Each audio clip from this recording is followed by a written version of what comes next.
जय हिंद। भारत से जितने लोग क्राइम करते हैं, चाहे वो फाइनेंशियल हो या कोई भी हो, चाहे मर्डर या टेरर टाइप के जितने बड़े अपराध होते हैं, इसको करने के बाद वो विदेश भाग जाते हैं। और विदेश में भी सबसे ज्यादा वो लंदन को प्रीफर करते हैं। ऐसा क्यों होता है? ऐसा नहीं है कि केवल भारत के लोग लंदन भागते हैं। पाकिस्तान के प्रधानमंत्री नवाज शरीफ के ऊपर जब भ्रष्टाचार के आरोप लगे, वो भी लंदन भाग गए।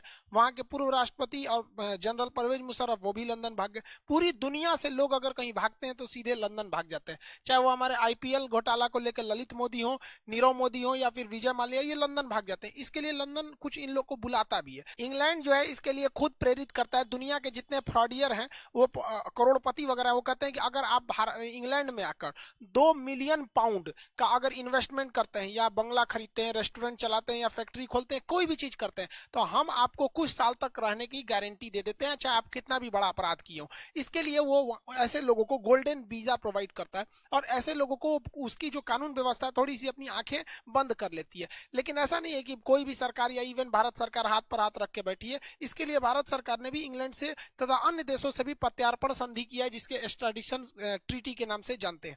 अब ये एक्स्ट्राडिशन ट्रीटी जो है इंटरनेशनल लॉ नहीं है, ये द्विपक्षीय संबंध है। जो देश आपस में समझौता किए वही उसी पे लगता है। इसके तहत ये होता है कि अगर कोई हमारे देश का अपराधी है, दूसरे देश में भाग गया है, तो उस देश को कहा जाएगा कि तुम इसको पकड़ो और हमको दो। तो अगर देखिए, पकड़ने के लिए वो देश पकड़ेगा नहीं पकड़ेगा इसकी कोई गारंटी नहीं है। तो इसके लिए इंटरनेशनल पुलिस, शॉर्टकट में इंटरनेशनल को शॉर्टकट में इंटर, पुलिस को पोल, तो इंटरपोल के पास जाया जाता है। इंटरपोल एक नोटिस निकालती है जिसे कहते हैं रेड कॉर्नर नोटिस। और वो रेड कॉर्नर नोटिस उस देश को दिया जाता है कि देखो तुम्हारे देश में ये अपराधी खुलेआम घूम रहा है, पकड़ के दे दो। लेकिन फाइनेंशियल केस में क्या होता है कि व्यक्ति खुलेआम घूमता ही है, जैसे नीरव मोदी हो गया, विजय माल्या हो गए, ललित मोदी खुलेआम घूमते हैं। लेकिन जैसे दाऊद इब्राहिम जैसे लोग, ये लोग खुलेआम नहीं घूमते हैं। तो जो छुप के उन्हें पकड़ने के लिए रेड कॉर्नर नोटिस लाया जाता है, उसके बाद प्रत्यार्पण कराया जाता है। लेकिन जो खुलेआम घूमते हैं उनके लिए प्रत्यार्पण कराया जाता है। तो भारत ने 1992 में ही प्रत्यार्पण संधि कर लिया था। लेकिन इस संधि में कहा गया है कि किसी भी मिलिट्री लीडर को आप मतलब हम प्रत्यार्पण नहीं करेंगे। जैसे म्यांमार में क्या है, मिलिट्री ने सत्ता परिवर्तन कर दिया, बाद में आंग सांग सूकी आएंगी और आंग सांग सूकी नियम बना के मिलिट्री के रूलर को फांसी दे देंगी, तो भाग जाएगा इंग्लैंड। और इंग्लैंड कहेगा कि आप हमसे समझौता किए हैं चाहे नहीं किए, हम मिलिट्री के लीडर को नहीं देंगे। इसीलिए देखेंगे जितने भी मिलिट्री लीडर हैं जो इस तरह से भागते हैं, इंग्लैंड भाग जाते हैं। दूसरा कहा जाता है कि पॉलिटिकल लीडर्स को हम प्रत्यार्पण नहीं करेंगे। जैसे अभी जो बाइडन आए हैं, अगर मान के चलिए डोनाल्ड ट्रंप पे 20 केस लगाएंगे तो भाग आएंगे डोनाल्ड ट्रंप लंदन में। तो ये दो लोग तो सीधे सीधे बच सकते हैं, मिलिट्री और पॉलिटिशियन वाले लोग। क्योंकि आप ऐसा पॉलिटिशियन लोग भी बहुत ज्यादा कभी कभी, जैसे इंग्लैंड इसमें चाइना में क्या होता है, कोई भी अगर सी जिनपिंग के खिलाफ आवाज उठाता है तो या तो गायब कर दिया जाए तो मार दिया जाएगा। तो वो लंदन भाग जाएंगे और लंदन खुलेआम कह देगा कि भाई हम पॉलिटिकल असाइलम, राजनीतिक शरण लेने वाले को हम देते नहीं है।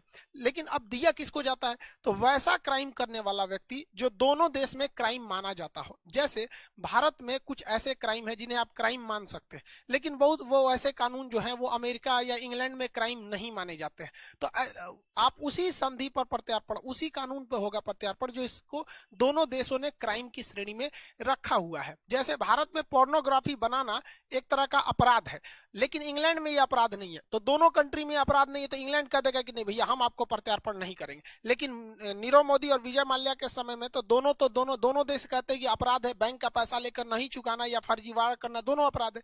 इसके अलावा कहा जाता है कि ऐसा नहीं है कि आप आइएगा कहिएगा कि फला आदमी आपके यहाँ देश में है, हमको दे दीजिए, हम इस पर मुकदमा चलाएंगे। आपको पहले उसका प्रॉपर एविडेंस, सबूत दिखाना पड़ेगा। सबूत दिखाने के बाद आपको इस बात की गारंटी देनी पड़ेगी कि जो सबूत दिखाए हैं, जिस मामले में केस चल रहा है, जिस मामले के लिए आप इससे प्रत्यार्पण ले जा रहे हैं, आप वही केस चलाइएगा अपने देश में। ऐसा नहीं है कि भारत से इंग्लैंड से ले जाइएगा नीरव मोदी को बैंकिंग फ्रॉड के लिए कि पीएनबी घोटाला किया है और वहां ले जाके मर्डर केस चला दीजिएगा। ऐसे में आपको प्रत्यार्पण नहीं किया जा सकता है। तो भारत ने ये सारे एविडेंस दिए, उसके बाद भी मामला अटक जाता है कि मान के चलिए हमने सारा एविडेंस दे दिया, लेकिन उस देश के साथ हमारा प्रत्यार्पण संधि यानी एक्स्ट्राडिक्शन ट्रीटी नहीं हुआ है, तो वो देश देने से मना कर देगा, कहेगा हम इसको क्यों देंगे, इससे तो हमको फायदा हो रहा है, ये जिस होटल में रुका है उसको रोजगार मिल रहा है, डेली इधर उधर नाश्ता चाय पानी करबे करता है, हमको फ्री में मिल रहा है, विदेश वाला को कोई क्यों लौटाएगा। तो समझौता भी होना चाहिए। तो भारत हर एक चीज किया है, समझौता भी किया है, एविडेंस सब चीज बता रहा है। इसके बावजूद इंग्लैंड जो है,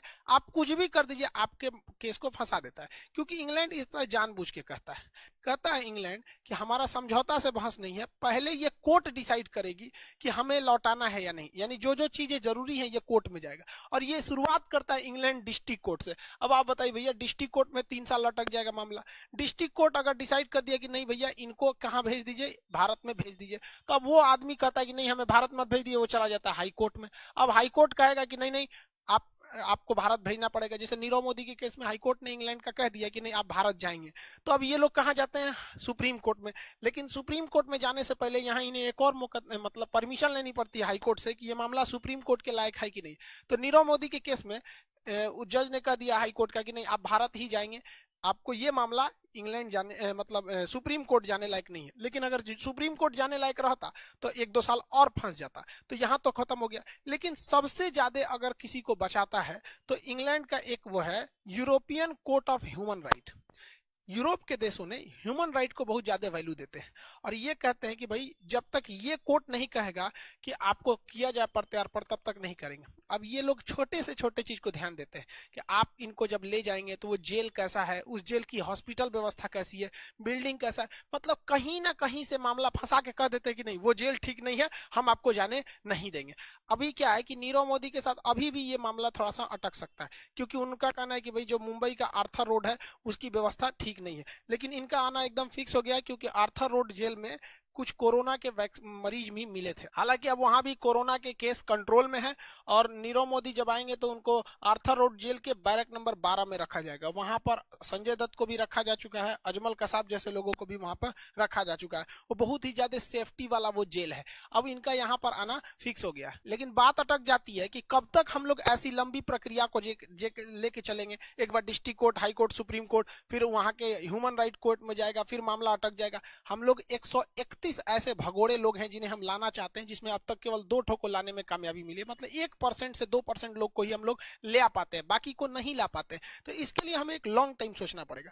हमें एक स्पेशल जेल बनाना पड़ेगा जिसका नाम जेल ना लग के कोई और नाम रखा जाए। जैसे आगा खान पैलेस था भारत में, अंग्रेजों ने बनवाया था, उसी टाइप का कोई पैलेस वगैरह रखा जाए जिसमें खूब बढ़िया इंफ्रास्ट्रक्चर हो, उसका जो गेस्ट रूम की तरह उसका बेडरूम वगैरह हो, गार्डन वहां बहुत अच्छा हो, जिम वगैरह की भरपूर व्यवस्था दी जाए वहां पर, और एकदम बढ़िया योगा मेडिटेशन ग्राउंड हो अच्छे से टहलने वगैरह के लिए, हॉस्पिटल की व्यवस्था ए ग्रेड, स्विमिंग पूल से लेकर इंडोर का जितना गेम है ये सारी व्यवस्थाओं को वहां रख दिया जाए।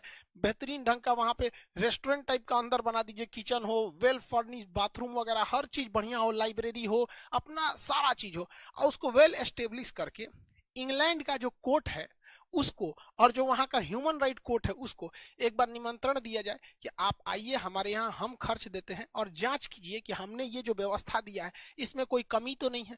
और अगर वो कमी कहते हैं तो फिर उसको फिर से सुधार के उनसे एनओसी ले लिया जाए, नो ऑब्जेक्शन सर्टिफिकेट, की बहुत अच्छा पैलेस है। उनको बताना नहीं है कि जेल है, नहीं तो सोच रहा फिर अटका देगा सब।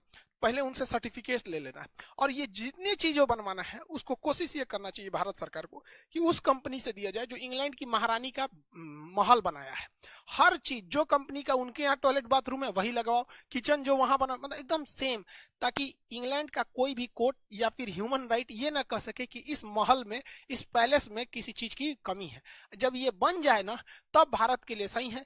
अब वहां पे प्रत्यार्पण किया जाएगा तो ये ह्यूमन राइट वाले कहेंगे कि जिस जेल में ले जा रहे हैं व्यवस्था नहीं है, तो कहा जाएगा देखिए 2 साल पहले आप ही लोग घूमने गए थे भारत में, कहते कि 1 नंबर व्यवस्था है, उसी पैलेस में ले जाएंगे, वो जेल नहीं है पैलेस है, वहीं ले जाएंगे। तो एक रास्ता ये बच सकता है हम लोग के लिए, ये काफी अच्छा है। क्योंकि वो लोग नॉर्मल जेल भारत का देखिएगा ना, तीसरा हम ये नहीं करेंगे किसी को जेल में ले आके फैसिलिटीज दिया जाए, अरे कम से कम लाइएगा तो बढ़िया जगह रख के थूरेगा आदमी। कोई जरूरी है कि खराब जेल में थूरेगा?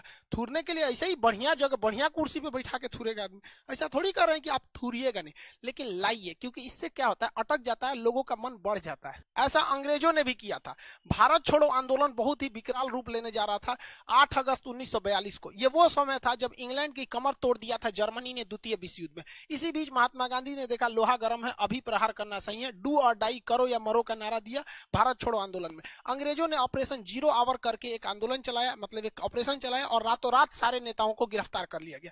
इसी में महात्मा गांधी को गिरफ्तार करके आगा खान पैलेस में रखा था।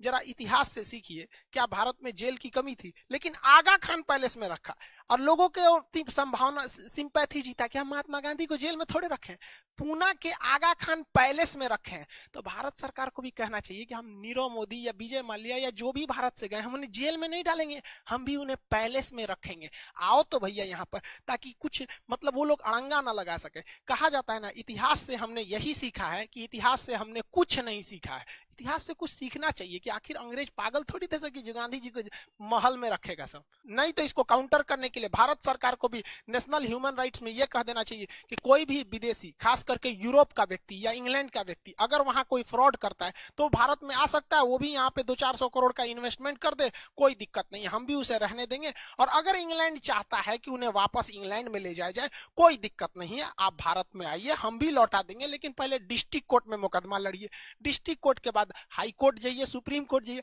अरे भाई साहब, जिस दिन इंग्लैंड को ये झेलना पड़ेगा उसे समझ जाएगा कि भारत के में क्या व्यवस्था है। जो चीज कोर्ट कचहरी में गया अटका का अटका ही रह जाता है, चाहे वो एसएससी में गया या कोर्ट में गया, ये तो अटकाने में एकदम माहिर है सब। तब इंग्लैंड को समझ में आएगा कि नहीं भाई, हमारा दर्द नहीं है, तुमको बहुत मजा मिलेगा। ऐसा करना चाहिए, क्योंकि हाथ पे हाथ रखेंगे ना कोई फर्क नहीं पड़ता है इंग्लैंड वगैरह को। ये सब आज क्या सुधरे हैं सर, यही साले हैं सब ना जिन्होंने 200-200 साल तक गुलाम बना के रखा, लोगों को कोड़े से मारा। आपको क्या लगता है इन सालों में इंसानियत है? जलियांवाला बाग यही ना कराए थे सब, आज टाई पहन के घूमता है सब। ऐसा नहीं है सब, वो भारत की श्रेष्ठता है, देख रहा है सब कि भारत से ऐठेंगे तो अब काम नहीं चलेगा, वरना आज मौका मिले तो आज ये कचल डालेंगे सब। 2003 की घटना है, रूस के 2 बड़े बड़े उद्योगपति थे, वो रूस को छोड़कर भाग गए इंग्लैंड में, और रूस ने बहुत कोशिश किया, इंग्लैंड को मनाया कि भाई वो हमारे यहाँ से लोन लेके भागा है, उसको दे दो तुम हमको। लेकिन हाँ, इंग्लैंड कहता नहीं, इसको पहले डिस्ट्रिक्ट कोर्ट में केस चलेगा, फिर हाई कोर्ट में चलेगा, दोनों में केस ये जीत गया। अब ह्यूमन राइट वाले कह सके आपके यहाँ जेल में व्यवस्था नहीं है। पुतिन ने कहा ठीक है कोई बात नहीं, मत दो, हमको चाहिए भी नहीं। पुतिन ने 2003 में अपने जो जासूस थे, हर देश के जासूस होते हैं जैसे भारत के जासूस होते, अपने जासूसों को इंग्लैंड भेजा, पता कराया कि ससुराल दोनों बिजनेसमैन रहता कहाँ से। वो दोनों होटल में जिस रहते थे उसमें वो जो जासूस वेटर का काम किए सब, और जहर दे दिए सब। अगले दिन दोनों लोग मरे हुए मिल गए। जैसे ये घटना रूस में फैली, रूस का कोई भी आदमी अब पैसा लेके लंदन नहीं भागता है। तो भारत सरकार को भी ऐसा करना चाहिए। हम ये नहीं कह रहे हैं कि ऐसे बड़े बड़े उद्योगपति को जहर देके मार दीजिए, लेकिन बहुत से अपराधी भी हैं जो भारत से गए हैं, चाहे वो 1993 का बम धमाका हो, चाहे गुजरात कांड हो, चाहे वो बड़े बड़े मर्डरर हो, वो इंग्लैंड भागे हैं। तो कम से कम इन लोग के लिए प्रत्यार्पण संधि मत मंगाइए। हमारे जो रॉ के एजेंट है सब, या फिर आईबी के हैं, इनको भी कुछ मौका दीजिए। इनके हाथों में जंग लग रहा है, कितने साल हो गए कि ये लोग कोई अपना कारनामा नहीं दिखाए।